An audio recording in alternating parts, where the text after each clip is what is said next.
And welcome, Balázs Orbán, political director to the Prime Minister of Hungary. Good afternoon. Thank you very much for having me. Good to have you here. We know that later today, your Prime Minister will be traveling from Washington to Mar-a-Lago, Florida, to meet with Donald Trump, his second meeting in 4 months. Why is he so interested in the second Trump term? Well, it's not about American domestic politics. We, with the Prime Minister, we are on a peace mission because for us, Ukrainian-Russian war is a very important issue. Ukraine is a neighboring country for us. Ethnic Hungarians are living on the territory of Ukraine. They are suffering and losing their life. And from the very first moment of the conflict, the Hungarian position is very unique. We are talking in favor of peace and diplomatic solutions, not military solutions. Mm-hmm. And we started a peace mission after the European Parliament election because we realized that no one is really doing in favor of peace, just talking about peace. So we visited Kiev, we visited Moscow, we visited Beijing, we met with the Turks, and we came to Washington for the NATO meeting, and I think it can have an important role in this peace mission. But just to be clear, you have said that Russia violated international law when it invaded Ukraine. Of course. This is the Western position. This is our position. We help the Ukrainians in a humanitarian way, but we don't see a military solution of this conflict. So the sooner we are able to finish it, is better for everyone. And I think it has a very negative consequence on entire Western world, but definitely Europe. Inflation, energy prices, suffering of middle class. We are losing life on a daily basis. Right. So your Prime Minister, is he delivering a message that comes out of his meetings with Vladimir Putin and Xi Jinping? Is he delivering one to Mr. Trump?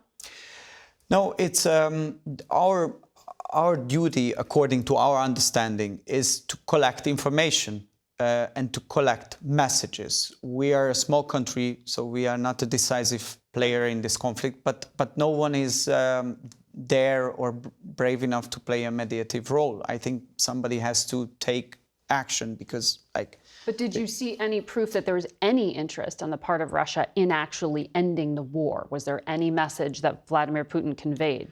Well, I think that the current discussions about peace are going to a bad direction in general, because everybody believes, or at least communicates, that this war will end in a way that somebody is dictating a detailed peace plan, and the other party will accept it. But it's not going to happen. In those conflicts where you don't have a clear winning or losing side, a peace process goes the other way around. So first, restore communication channels, and then, try to agree on a short-term ceasefire, and then use it as a window of opportunity to sit down and negotiate more complicated things. This entire negotiation process will be definitely very hard, very complicated. But the first step is about communication, and the first step is about raising the possibility of a short-term ceasefire. And I think it's a positive sign from all. It's a positive sign from all sides that we were received in Kiev, in Beijing, in Moscow, and in Washington as well. So back in March, when your Prime Minister went to Mar-a-Lago and visited Donald Trump for the first time that we know of, he gave an interview afterwards, and he said, your Prime Minister, that Donald Trump told him the United States would not give another penny to Ukraine if he's reelected president, and that would end the war. Is that still your understanding? And if that is the case, doesn't that just end a war on Russia's terms? And Russia started this war. It sounds like defeat for Ukraine. Well, but Donald Trump, when he was a president, we have first-hand experience. He was a president for like 4 years. And back at that time, the entire world was a more peaceful and stable place. He did have really big diplomatic success in Middle East, Abraham Accords. There was no conflict in Ukraine. So what we experience is that he is capable of doing something, and he's capable of stopping the war.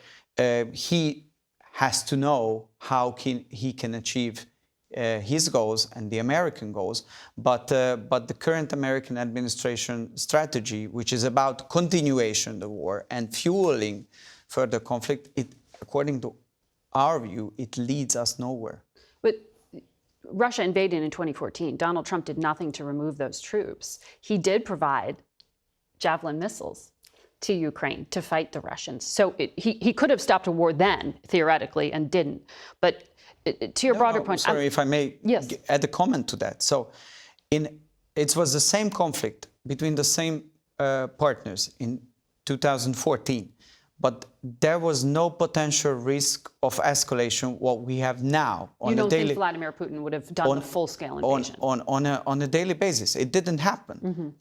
That was a frozen conflict. We could avoid escalation. But now everybody is talking about, also in Europe, but most probably also here in Washington, potential NATO-Russia direct confrontation, missiles coming from one direction to another. They're trying to prevent it. It's insane. I hope everybody tries to prevent it, but I think the current decisions are leading us not into that direction, but leading us towards the further escalation. So your prime minister said there is a very, very high chance that President Biden would leave the White House next January.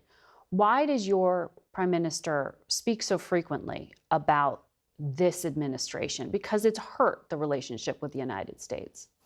Hungary is a small country. It wants to have a good relationship with the United States, and we have good relationship. We are a loyal NATO member, spent 2% of our GDP. American business community feels in a very positive way itself in Hungary. But unfortunately, manage the relationship with the Democratic administration, as I'm representing a conservative government, it's very complicated because their most important thing always is the ideology. So it's like... They say the inverse of that. Actually, the U.S. ambassador, David Pressman, gave a pretty scathing speech last week. He said, no other ally or partner of the United States is overtly and tirelessly campaigning for a specific candidate in the U.S. election and is convinced it only helps, and he thinks, your prime minister is convinced it helps Hungary, or at least helps him personally. I'm not sure which. Which is it? Well, me neither. So we are not campaigning for anybody. We are just European allies, and we are here to explain what the consequences of American policy decisions... Your prime minister has endorsed Donald Trump. American policy decisions are on us. This is what we do. And we are very open in that the previous administration, their policy decisions were much better for Europe, according to our understanding, and for Hungary than the current administration decisions. This is the American democratic side, sorry to say that, but it's proven, it's a factual thing, who are financing Hungarian opposition, liberal opposition, through media, through NGOs, through think tanks, through direct political financing, because they want to get rid of with conservative governments. I think the U.S. is a NATO member. We are allies. Yes, I agree. If your country was attacked, the United States military would be required to defend it. And if your country is attacked, the Hungarian military will be here to help you. But exactly, and has in other conflicts. But that's sort of the point, which is why mix ideology into it? This is my question. Because the U.S. and Hungary are allies. Why come out in an election year and endorse Donald Trump? So because it makes it about ideology. No, I mean, it's a response. It's a response. Because really, I don't know whether the American voters are aware of the fact that their money goes directly through channels to finance opposition everywhere, finance those governments which are, from an ideological point of view, disagree with the current administration. Are you talking about U.S. support for civil society?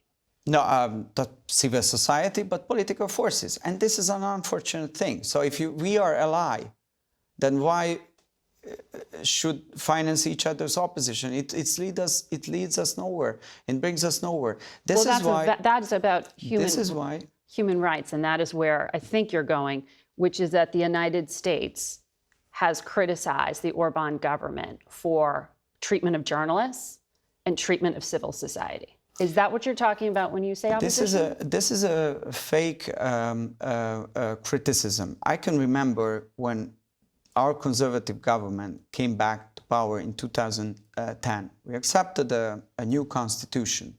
It's a constitution which fits for Hungary. Probably Change the constitution. Yeah, change the constitution. And then the previous American liberal administration came and they told us openly that, you know, here's a paper and these are the elements where you have to change your constitution. And that was 11 or 12 element. You know, what can you say as a sovereign country?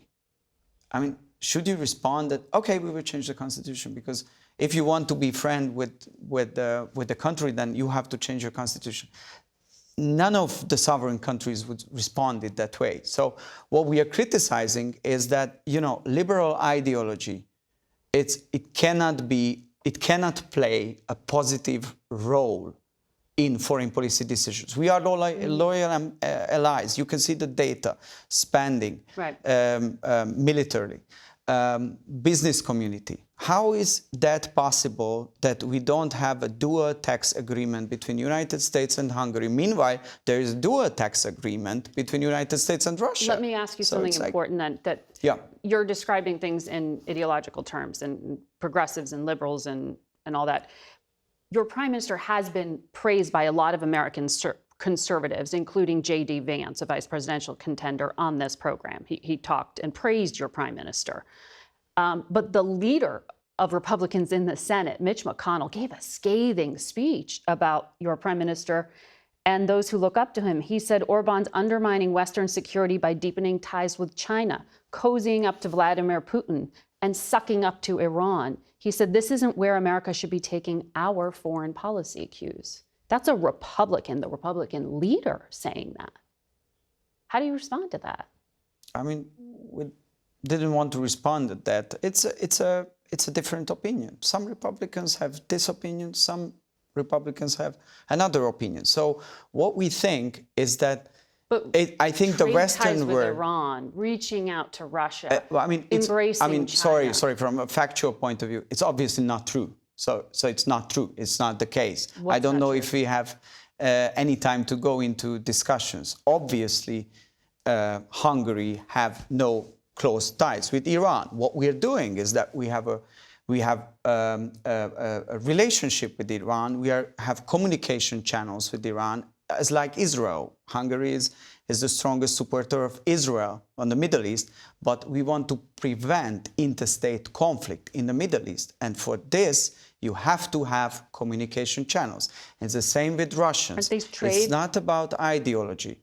It's about, this is our neighbor. This is into that conflict. So if somebody's just talking about the peace, that you don't need to communicate with those with whom you disagree. But if you take seriously diplomacy, and if you take seriously your job as an elected politician who is representing the nation, that you have to communicate with everybody if you have a duty to make. And our duty is to protect the Hungarian citizens and try to stop a war in a neighboring country.